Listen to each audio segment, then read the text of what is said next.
آج کے دن اپنی قوم سے مخاطب ہو کر بلکہ پورے ہندوستانیوں کو میں یہ میسج دینا چاہوں گا، آزادی مل تو گئی تھی ہمیں 1947 میں، لیکن آج اس آزادی کا سارا لہلاتا ہوا چمن پھر سے بگاڑنے کی کچھ لوگ ناپاک کوششیں کر رہے ہیں۔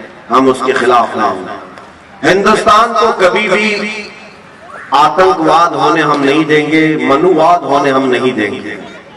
کسی خاص ایک ذات ایک برادری کی بڑھوتری کے لیے ہندوستان نہیں بنا ہے۔ ہندوستان میں ہر ایک کا برابر کا حق ہے۔ یہاں ہندو بھی ہیں، سکھ بھی ہیں، عیسائی بھی ہیں اور مسلمان بھی بڑی تعداد میں ہیں۔ ہم بار بار اس چیز کا عہد کرتے ہیں۔ یہاں 1000 سال پرانی مندریں بھی ہیں، کئی 100 سال پہلے کی یہاں چرچ بھی ہیں اور یہاں پر گرودوارے بھی ہیں۔ اسی طرح 700 اور 800 سال پہلے کی ہماری مسجدیں اور مزارات بھی موجود ہیں۔ ہندوستان اپنے سینے میں ایک بہت بڑی تاریخ لیا ہوا ہے، اس لیے پوری دنیا مل کر ہندوستان کو مٹانا چاہے یہ مشکل بات ہے۔ کچھ تو بات ہے کہ مٹتا نہیں نام و نشاں ہمارا۔ میرے عزیزوں، اسی لیے اقبال نے کہا تھا یونان و مصر اور روما سب مٹ گئے جہاں سے، باقی مگر ہے اب تک نام و نشاں ہمارا، اور ہم بھول بھلے ہیں اس کی یہ گلستاں ہمارا۔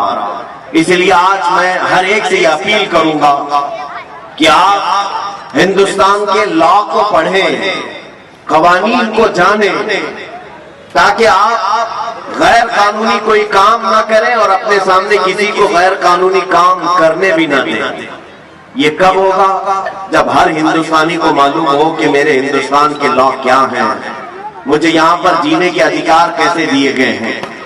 ایک بڑی بات ہے، ابھی دلی میں ایک صاحب کے ساتھ ہم بیٹھے ہوئے تھے، ان سے پوچھ رہے تھے کیا حالات چل رہے ہیں، کچھ بھی نہیں خبر ہے۔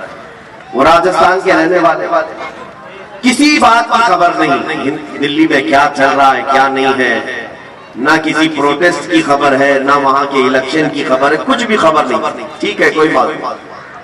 ہم نے یہ بھی پوچھا کہ آپ ہندوستان میں رہ رہے ہو کہ نہیں رہ رہے ہو؟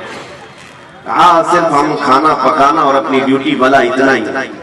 میرے عزیزوں، ہندوستان میں رہنے کے ساتھ ساتھ آپ سب کو یہ بھی معلوم ہونا چاہیے کہ ہمارے یہاں جینے کے لیے کیا ادھیکار ہمیں دیے گئے ہیں، کیسی آزادی ہمیں دی گئی ہے، ہمارے لیے کیسے لا دیے گئے ہیں، یہ ہر ایک شہری کو جاننا اس کا حق ہے۔ اور جب آپ ان پڑھ رہیں گے تو کوئی بھی آپ کو قانون کے نام پر ڈرائے گا، دھمکائے گا۔ اس لیے سب سے پہلے ہمیں ایجوکیشن کی ضرورت ہے، تعلیم کی ضرورت ہے۔ میں یہ نہیں کہتا کہ سارے لوگ لا پڑھنا شروع کر دیں، سارے کالجز میں لا ہر ایک انسان، ہر ایک شہری، ہر ہندوستانی وہ اپنے طور پر فردن چاہے تو نیٹ کے ذریعے سے بھی پڑھ سکتا ہے ہندوستان کا سنویدھان کیا ہے۔ جب آپ کو معلومات ہوگی تو آپ سنگھرش کر سکیں گے اور مقابلہ کر سکیں گے۔ جیسے کہ آج ہو رہا ہے، بہت سارے لوگ